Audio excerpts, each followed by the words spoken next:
Oubliez-moi, quelque chose comme cela, pour ne pas tenir plus de place à cet endroit-là. Bien rien, vraiment rien, rien à cet endroit. Il n'y a pas plus, juste de quoi être oublié. Là, diminué à cet endroit. Là, réduit à rien, ou de ça. Et là, confondu jusqu'à disparaître. Tout dispersé de pensées dans l'espace. Je suis là, comme d'autres le sont aussi. Là, dans le flux, emporté, mêlé, enchevêtré, tout pris. Je continue au pas à pas d'arracher à ce qu'il me reste les restes, les bouts, les morceaux, bouts de reste. Reste debout. Ou bien, rien debout, debout de rien, si peu et encore. Rien que des restes, voilà ce qui pantombe tes restes des restes. Ou, de part en part, bout à bout, voilà. Tout ce qui se défait sur une vaste place. On peut appeler cela ainsi quelque chose uniformément gris, d'une surface suffisante pour paraître immense. On voit bien là, ça et là, des murs, autour, loin, les murs tout autour de la place, presque impossible à atteindre. D'ailleurs, quelle importance, personne, ni moi ni d'autres, ne sont en mesure de les atteindre. Ou bien, ils ne sont tout simplement qu'une présence supposée, pour délimiter un espace où la place, immense, lieu comme un lieu, d'autres sont sûrement plus en avant, sinon en arrière, ou entre et là et entre, d'autres, c'est-à-dire plusieurs ou quelques-uns. Seulement quelques-uns sont là. Ils marchent, s'arrêtent, se contournent. Quelqu'un peut parler fort, à peine plus que cela. Un son, un râle, une parole formulée, ou gémir, respirer, presque. Personne ne peut affirmer l'entendre davantage malgré le silence. Personne, ou bien tout le monde, qu'importe. D'ailleurs, ce qui est prononcé ne porte que sur le vide de l'espace uniformément gris. La place, peut-être appelée par un simple son, tout au plus un bruit, un souffle, un râle, la respiration et un mouvement lent de marche. L'expiration d'abord, s'asseoir, se relever, tourner, ou encore ne rien faire de précis, sinon avancer davantage, d'un pas ou de deux.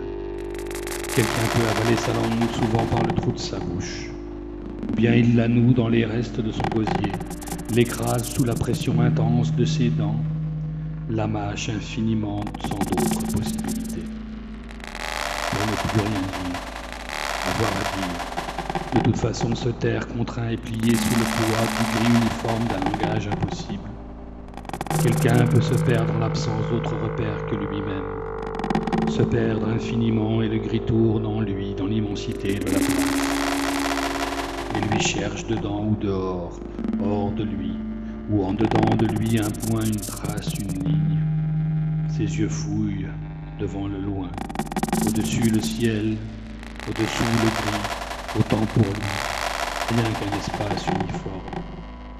Quelqu'un peut s'effondrer, plier ses genoux, tenir sa tête entre ses mains, les serrer fort autour de son crâne, hurler une douleur qui ne lui échappera pas encore. Une douleur qui tourne dedans sa tête jusqu'au moment de l'effondrement. Et là, lui tout pris, tout lui dans lui s'allonge et se retourne en lui jusqu'au bout, jusqu'au vent. L'effacement dans la perte piétinée d'autres par-dessus écrase les restes. La poussière ensuite et le vent après. Un groupe se forme, s'amuse, s'étire, se tend, des corps à ce moment-là se rencontrent fortes, une masse compacte et tremblante. Les corps laissés tremblent et se défont lentement confondus au travers du vent. Oublié pour ne rien avoir à dire, il n'a rien à dire, il se tait. D'ailleurs, le silence est la seule chose qui nous lie. Au moment du frottement où deux corps se rejoignent, se frôlent, se repoussent, il y a juste un imperceptible froissement d'air.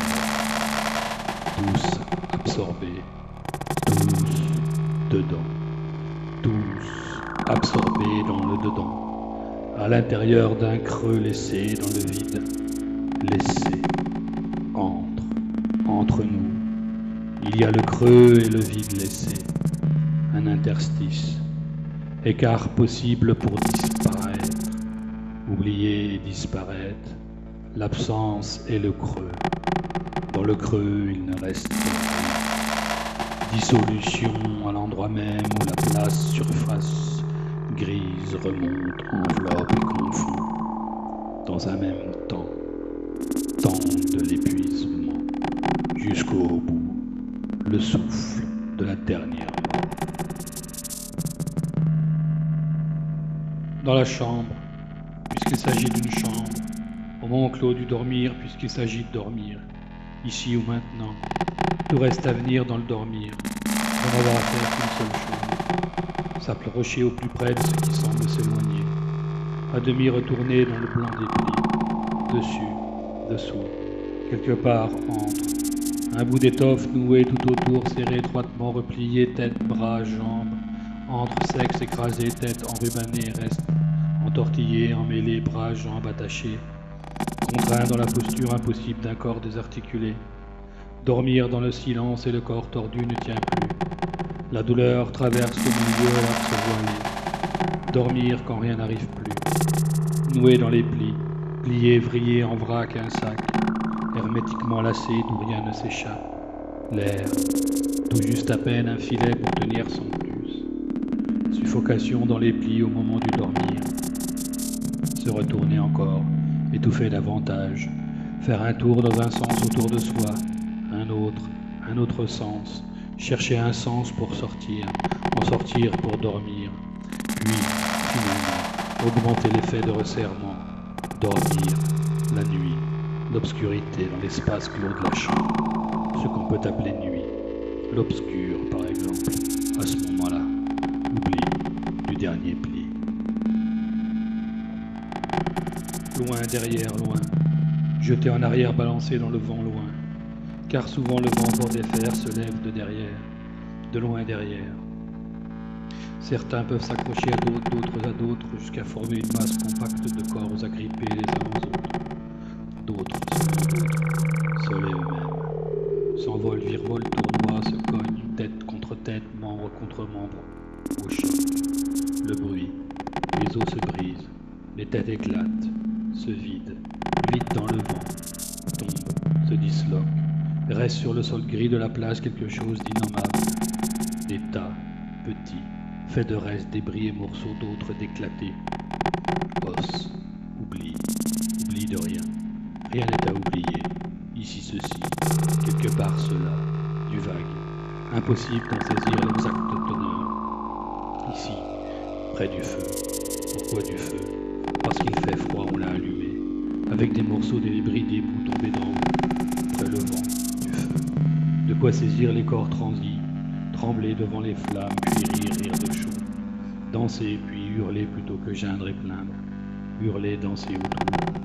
Les débris amoncelés sont dévorés et plus de flammes montent, rougissent. Incandescence. Mourir de chaud dans la transe du jeté pêle-mêle. Pantalon, chemise, maillot, chapeau, puis nus tous. Nus blancs devant le feu, autour dansent, hurlent, pleurent, baisent, parlent et se colorent du rayonnement intense. Des corps blancs et des regards tournés vers le brasier. La clameur, les cris, les yeux brûlés, consumés dans la fièvre. La place, chant d'une foire pour ne pas mourir de froid. Tout oublié. Laissé mis en tas en réserve pour alimenter un feu de joie, un feu de reste.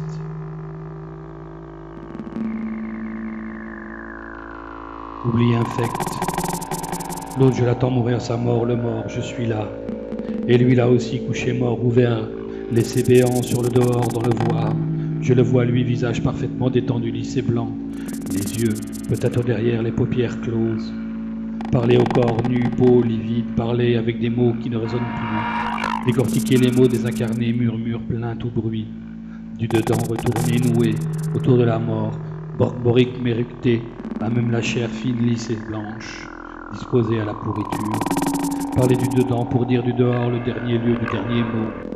Je l'attends et reste devant lui pendant un temps infini, jusqu'au premier tremblement dans les jambes, jusqu'à ce que les muscles tendus, à l'extrême, cèdent et ne portent plus, brisés, tout simplement rompus, sous le poids du corps laissé au regard immobile et lourd, sur le sol affalé jusqu'à l'effondrement.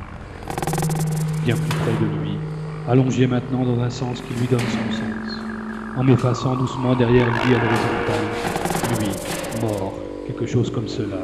Lui, mort de moi, lui, clos, fermé, dans le silence. Oublie des mots.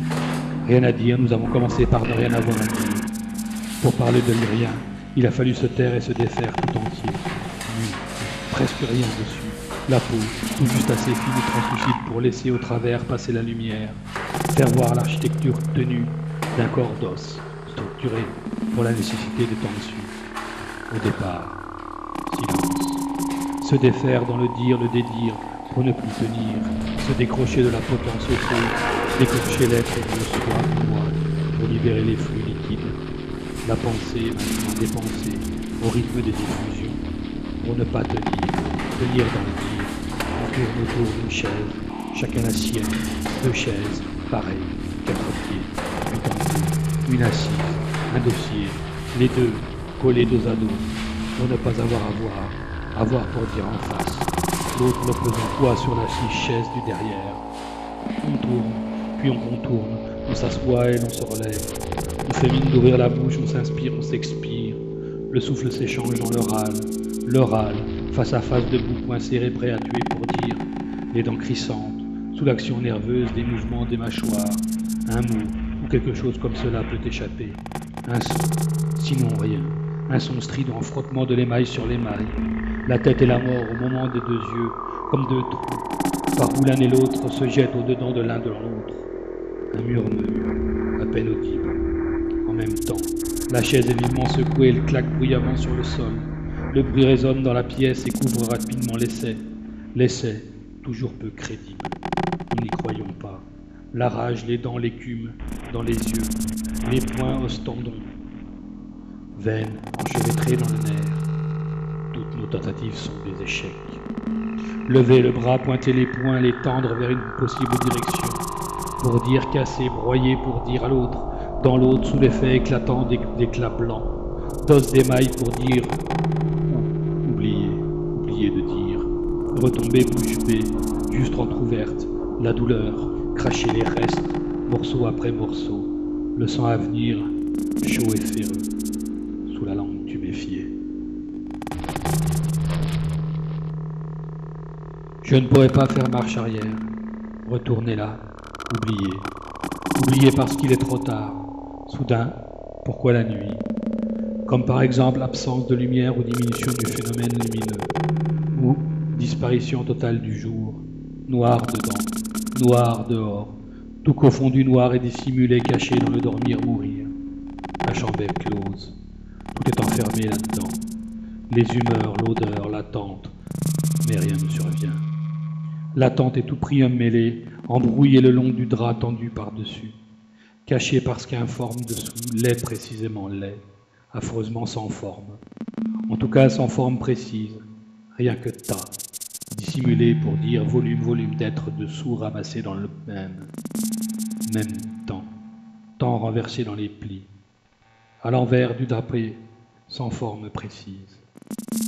Maître, l'être est soi dans l'être, c'est un foutu posture. Il y a mensonge et oubli, puis oubli du mensonge. Dédire le vrai, dire le faux, oublier, mentir, se taire, se défaire, se laisser crever dans cette imposture, vriller dans l'étoffe, à l'intérieur des plis, tordu dans l'oubli. Oubli parce que nous sommes là, contraints d'y être, la place suffisamment immense pour nous accueillir, suffisamment étendue pour que nous l'oublions, suffisamment suffisante pour être oubliée. Et d'autres prennent place, s'entassent, se mêlent et s'inscrivent sur le gris. Se tassent, s'effacent, s'enroulent eux-mêmes autour d'eux-mêmes. Il fait froid, il pleut, ou bien il neige, ou encore le vent. Et tout en même temps dans le temps du pourquoi. Pourquoi pas? Un son, répété 8 fois, entrecoupé de brefs silences. Un son à intervalles irréguliers vient fendre l'espace. Un son émis de nulle part. Des têtes se lèvent, cherchent l'origine. Les corps se meuvent, se frôlent, se poussent, se concentrent en un même point. Voici un amas de corps bientôt regroupés autour d'une émission. Un son, un bruit répété, entrecoupé de silence, puis répété encore jusqu'à la parfaite cohésion des corps. Puis, désunion. Chacun retourne peut-être là d'où il vient. Oubli. Ou, rares sont ceux qui n'oublieront pas. Certains ont déjà volontairement oublié, ne tenant plus, n'y tenant plus, par la fuite. Par la fuite, certains ont certainement pu oublier, tentative désespérée de s'échapper, s'en sortir, sortir d'ici par n'importe lequel des moyens. Celui-là, pourquoi pas lui, dans le cri, et tourne lui autour de lui et lui, tête penchée vers le sol, hurle, ou rien que sa bouche ouverte pour signifier. Mais rien ne sort, ou bien un murmure, un gémissement, tout de suite absorbé par le gris intense de la place.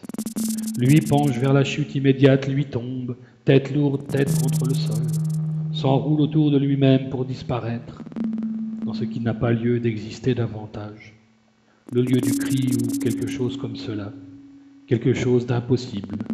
Lui, sans doute, celui-là, autour de lui, noué autour, infiniment enroulé, replié à l'intérieur de ce qui le retourne. Nous sommes ici, près du creux formé par sa chute, autour de lui. Oublie, pour laisser là sur le sol celui qui se roule et se déroule. Oublie du reste des miettes et devant rien. Les murs trop loin et incertains, seulement possible à envisager, pas plus. Surtout pas plus. Nous n'aurons rien d'autre. Sur le gris de la place, un chemin. Un unique chemin ou une trace longue creusée par les pas, empruntée depuis nulle part jusqu'ici. Ici, à l'endroit où nous sommes arrivés face devant, contre et derrière, au moment incertain. Oublie.